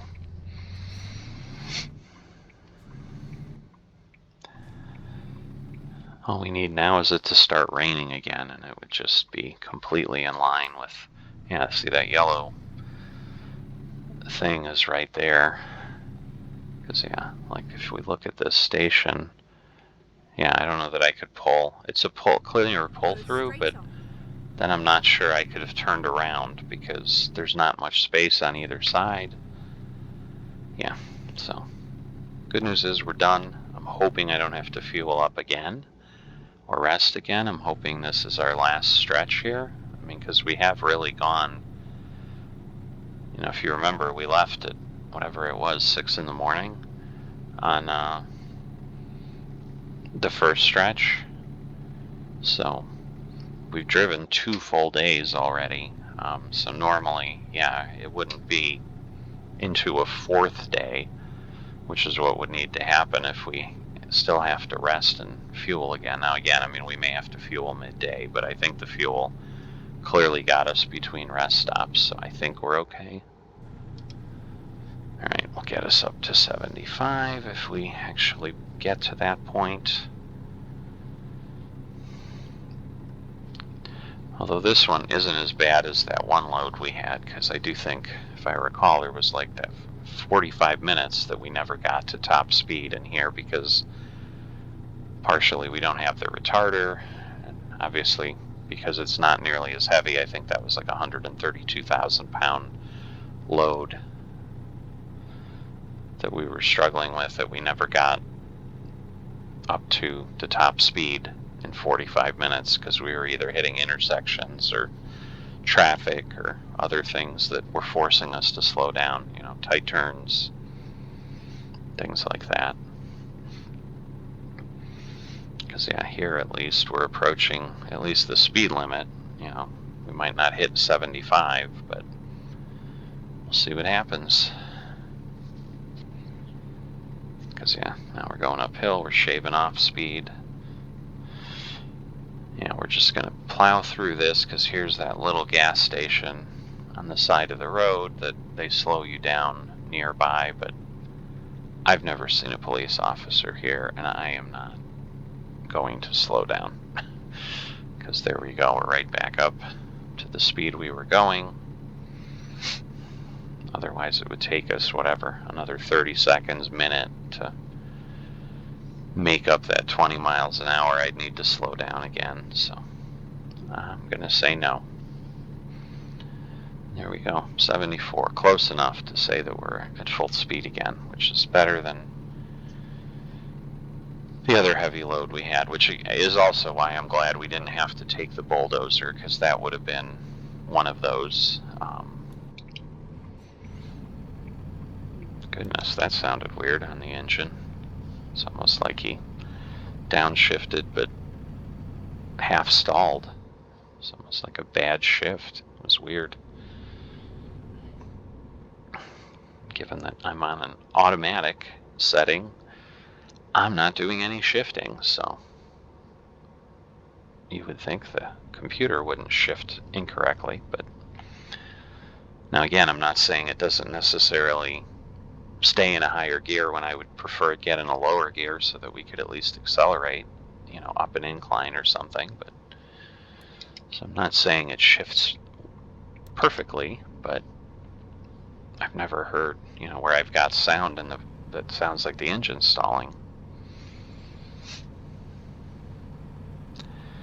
All right, and I think again through this little pass, the AI does ridiculous slowdowns again, so I'm going to hopefully have an open left lane here so that I can ignore that. But then I think after this, no, this isn't it, because that's over a hill. I was going to say after this, I think we're onto a little bit of a stretch of interstate again, but not yet. So that may be around this set of bluffs up here.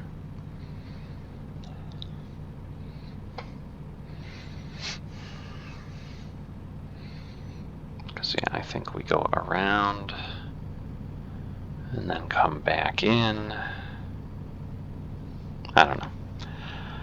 I'll stop because I think I'm not quite remembering it accurately. I do think it's going to end in the little S curve I'm thinking of, but clearly we're still a ways away. Good news is we're heading into daylight. Nice orange sky as the sun. There we go. We can actually see the sun, which will not be great because it's almost going to be in our windshield here. All right, don't want to clip him going around this turn, and just so close. We've done a really good job of not having any violations, even though we've clearly bumped a couple things, but it's been slow enough. And no police officers around to give us a ticket. That taken no damage and gotten no violations, so I'm happy about that.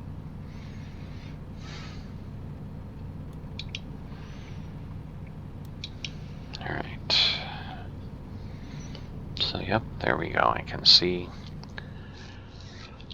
that's the interchange I was thinking of, and then Keep right, and then turn right. I was gonna say I think we're gonna have to go to the right.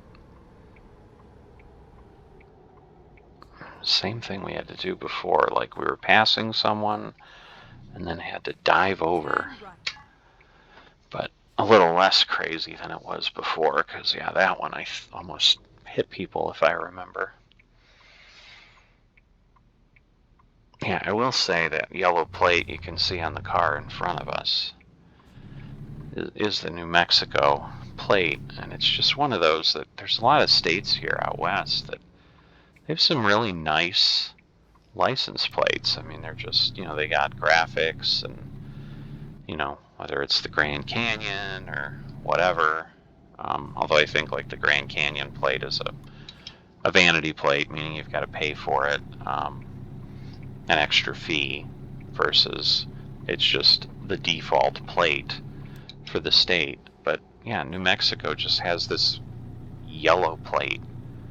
Like, they've obviously got, just like any other state out here out west, some awesome scenery that they could certainly do, but they instead just pick. I mean, I think there's a little bit of a gradient at the top with some orange or red or whatever, but it's certainly not like super pleasing to look at. There you go, the bright yellow with like the orange lettering, and I don't understand. It's like an opportunity missed. I mean, there's a lot of Indian reservations in New Mexico. You could, honor the indigenous population that way or something, or, as we pass a sign that is Indian, whatever. Kind of making my point there, but I don't know. Alright, so we'll keep right, go left, if I recall. Keep left. Yep.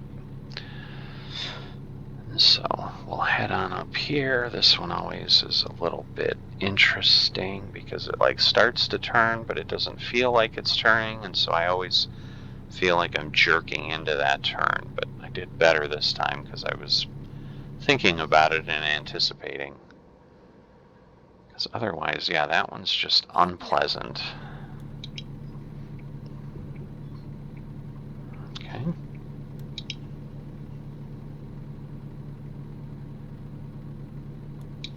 It was 75, now it's 65. I don't understand. So, sun is climbing up a little higher, not quite 7 yet.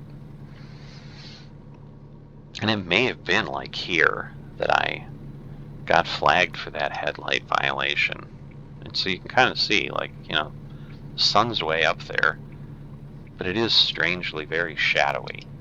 And so I think I was like, oh, it's 7, and then I turned some corner and there was a police officer there, and lights on and headlight violation. I'm like, ah, oh, really? So I will keep them on for a little while.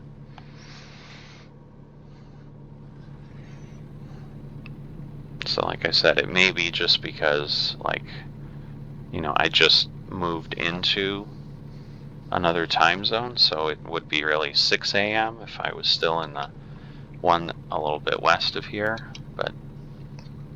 and so that it really needs to be 8 a.m. here before you turn it off. I don't know.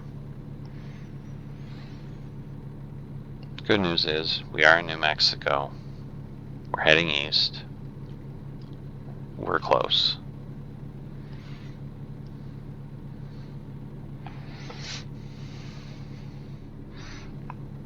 It's just a matter of, like I said, I don't know if it's taking us down to, you know, like the far corner, which I think is like Artesia and Hobbs or something like that. Or if we're just heading straight over here to Tucumcari. But we'll see where she tells us to go.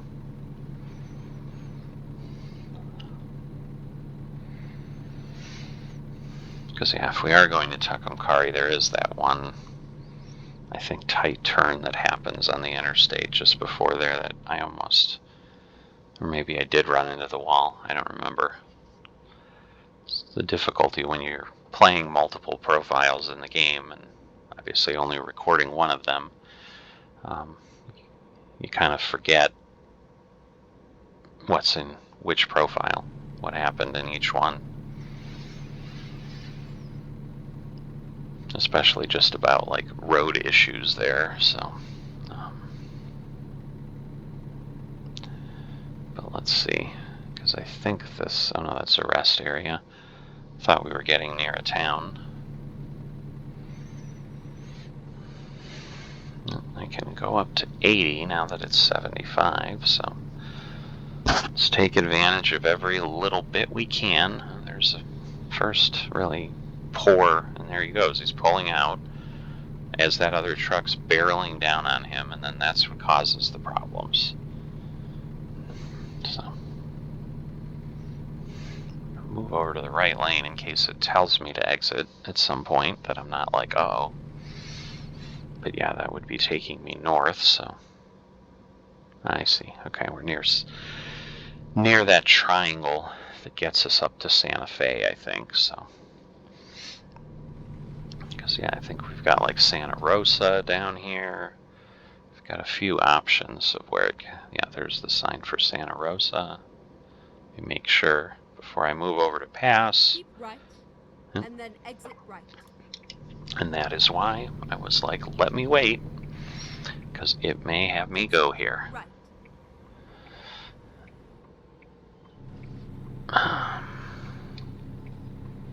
Let's see, I think this one, I don't know, please don't prove me wrong. I'm not slowing down because I think I can do this. Yep. Keep right, and then turn right. Although, you know what, this is, I think, oh, well, it's going to have me turn right. Never mind. Turn right. So, yeah, I think this is taking me down like toward Roswell, and I think this is that road. So that means we've still got a little ways to go here. And I would be really surprised if we get done in under 2 hours at this point, because I think there's a good haul here that will easily consume the 5 minutes or so we've got. So we will get to test if what I changed worked. So there is something a little bit new in this video, because like I said, we are definitely at the point now in the game and in these video diaries that we will be running very similar routes for quite some time. Just, hauling something different, different times, obviously the different traffic and so forth, but the routes are going to be very, very similar for probably a lot of episodes, like several dozen almost certainly. So I hope you'll stick with me. I hope you'll keep rejoining, and that's also why, aside from just the sheer ability to record them, I also am realistic that given that we're running the same kind of routes, it's not like people are going to be, I can't wait to see the next video, but hopefully once a week, just relaxing, watching us travel down the road, and coming and joining me virtually will be fun enough for folks, and we'll get a good following here. And then once we get through things, oh, this is the one that's straight ahead. I'm like, where is the way station? But yeah, so now I know where we're at. And yeah, he's having us go. Well, I can't turn left because you want me to weigh. And again, I don't know why there isn't a light or something here.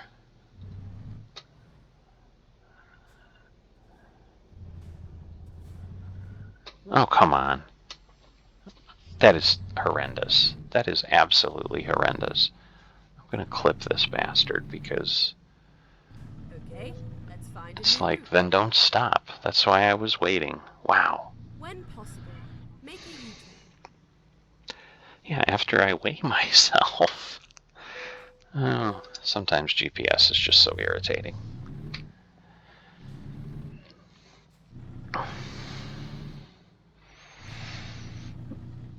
Yeah, I do like the fact that they at least, kind of have the realistic thing that, your weight varies. It's not like it's exactly the same, which obviously would be easy to do in a, computer simulation. Just say, hey, you're 87,516 pounds, which I think is what I just saw as our weight there. And then, like, everywhere you go, that's what you are. But, there is the reality that scales are calibrated a little bit differently. Turn right. Obviously, your truck is going to, be a different weight if for no other reason than I've got a different fuel load each time when I pull in. So, I may be more full of fuel. I may be near empty. Obviously that has some weight to it when you're talking. I think our last fill up was 158 gallons.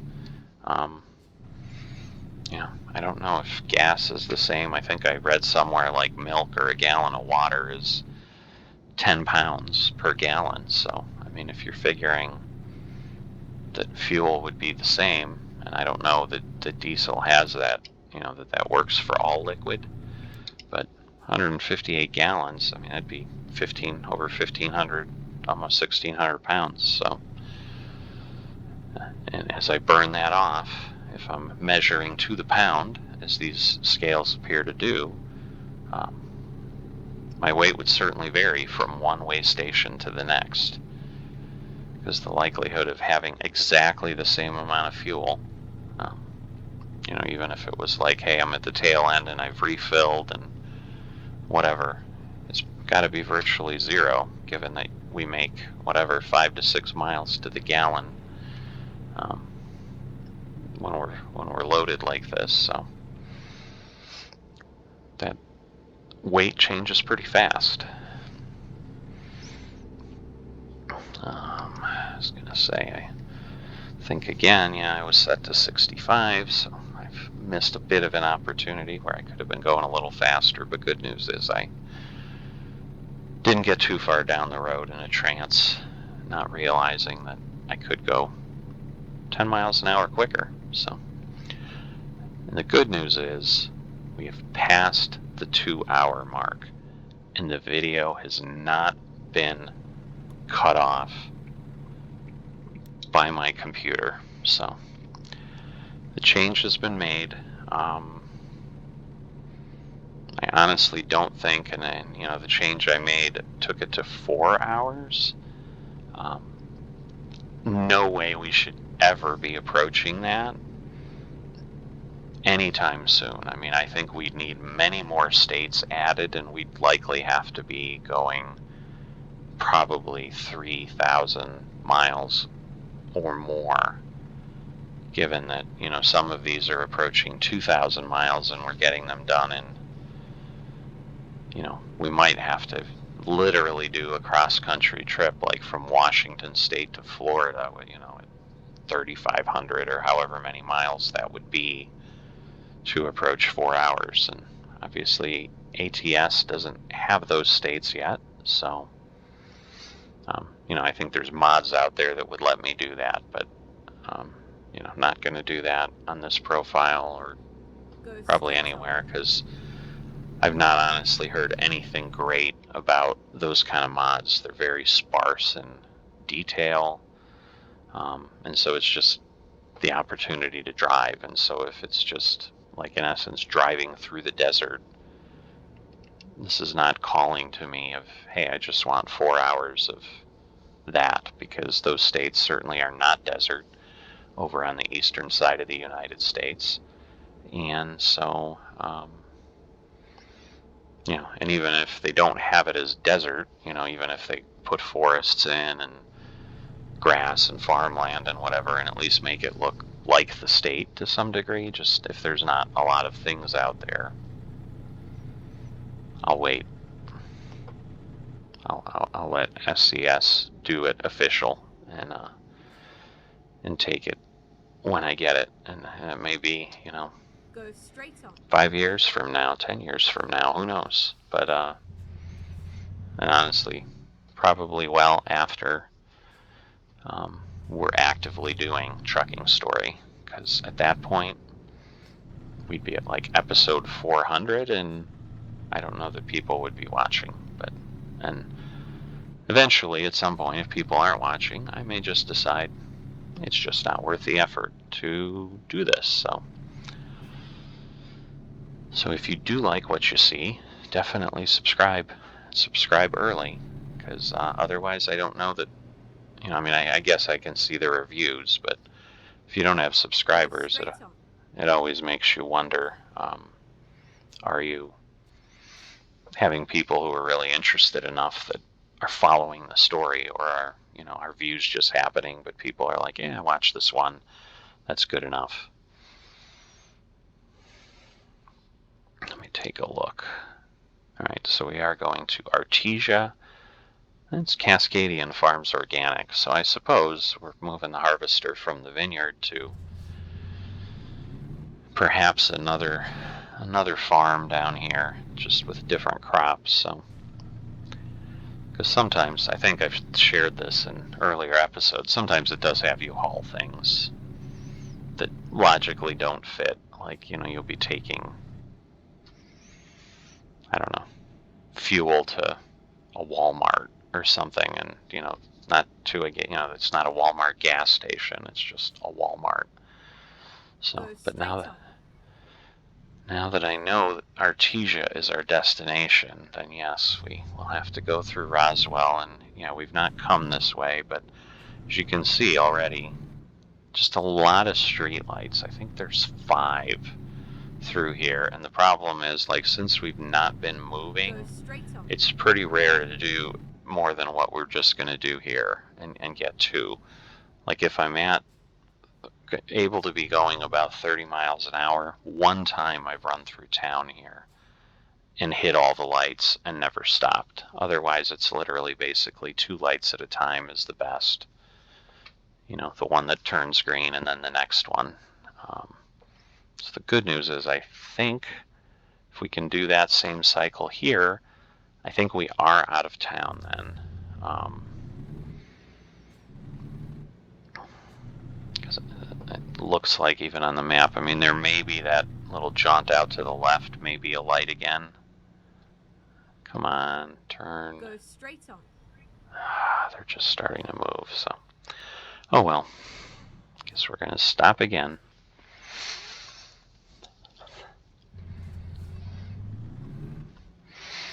So we'll see where we end up, but I do think, going back to video length, I do think there will be videos approaching or surpassing 3 hours, but we really shouldn't have anything that takes 4 hours. And again, I'm not sure if that starts to become the norm, if we were there, that those wouldn't be split, just for my own sanity and the fact that folks might not even want to be interested in watching them, and time it takes to upload them to YouTube, you know, all kinds of things. I mean, I'm sure I'd try one just to see, you know, what it looked like, but you know, it's an experiment as we go along. We'll see how things play out. But right now, we are just focusing on Bob Trucker here and me getting this harvester delivered to Cascadian Farms. Artesia's not too far away. Again, getting through Roswell takes a little bit of time. And I'm not quite sure why they modeled that one out so with so many roads, because I don't recall there really being that many places to pick up, deliver at. So, and it's not like they've modeled the downtown area anyway that I've seen that's like, wow, because, you know, Roswell is the one with the aliens. You know, where supposedly Area 51 is down here, and that's where the government's secretly keeping, you know, aliens alive and UFOs and just not telling us, you know, the American people. But so, new discovery of a town, which also again means now we can take loads from here. So this is a pleasant surprise as well, which is great. Go straight on. Okay. Yeah, I would have been not happy if it told me to go left and I had just missed that arrow, because I think slowing down like I did, I'm not sure I could have gotten enough momentum to get through the light before it turned red. But I didn't see the flag, now I finally see it, so I'm like, yeah, I don't think it's going to take me to the left, but... So there's a Best Buy, just trying to see what we've got. Looks like a BNSF rail depot off to the left.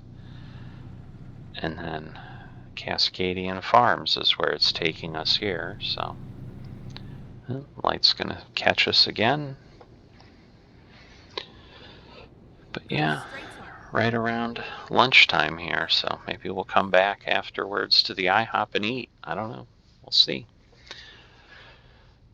We will have to eat, and then we'll call dispatch again for trucking story number 12 and see where they send us. You know, if they're going to throw us on a plane to get somewhere, or maybe they'll find a load for us out of Artesia.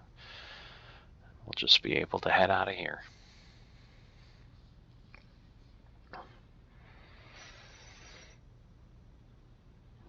But, you know, I don't want to jinx myself, but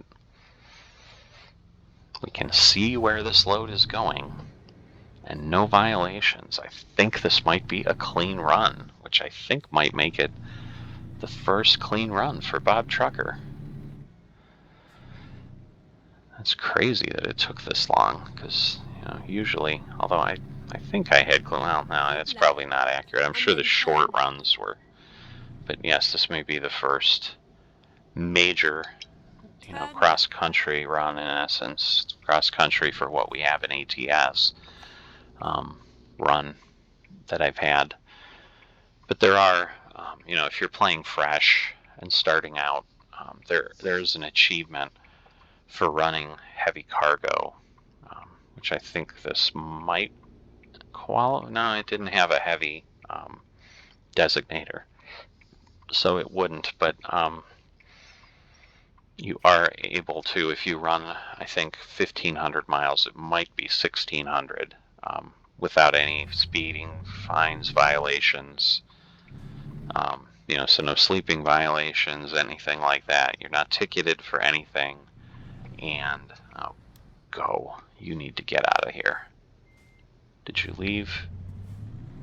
Because I'm like, yeah, cop's gonna ruin my thing. He's gonna have me hit him. That would have been so sad and so irritating, honestly. But yeah, there's an achievement if you then finish it, and then you also have to deliver on time. So basically, it has to be in essence, a perfect run. There's an achievement for that, but I have gotten that, outside this profile, and it doesn't let you repeat that achievement and earn it again, and get that flagged. So there are still, Steam achievements I haven't gotten, but all right. So looks like we just, again, with the articulated trailer, they obviously don't have you back in, but this is even easier in that, we didn't have to maneuver at the last minute and then try to get it straight and then have to pass on the 25 points we're going to get. But hey, still 25 points, so not too bad. 2 hours and 11 minutes. So let's see. So we came from Salem, Oregon is where we came from. Barely 4,300. So we shall see, but we did, I don't know if you caught that, we did still bounce up 2 levels because our proficiency bonus was level 13. For the most part, I've been able to figure out that is about what it gives you a percentage that equals your level. So, here we've got a 13% on that 50,000.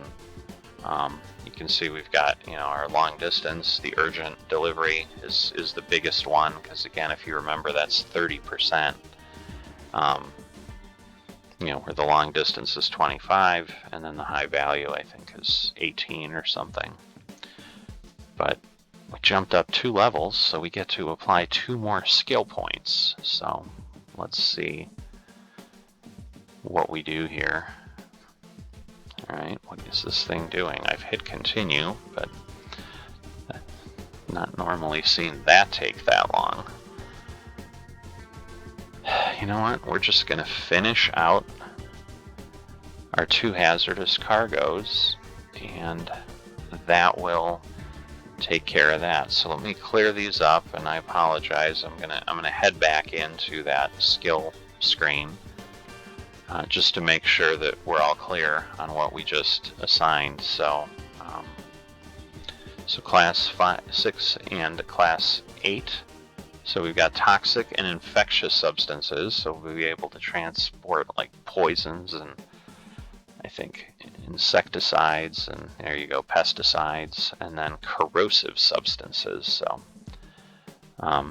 dissolve organic tissue or severely corrode certain metals. Sounds really pleasant, but those things are needed in our society for various things. So that is the end of this episode. I thank you for coming along on the journey. I'm glad everything worked, that we got past the 2-hour mark and didn't get cut off. So, we continue to make improvements to the experience, and I hope we'll see you next time on Trucking Story.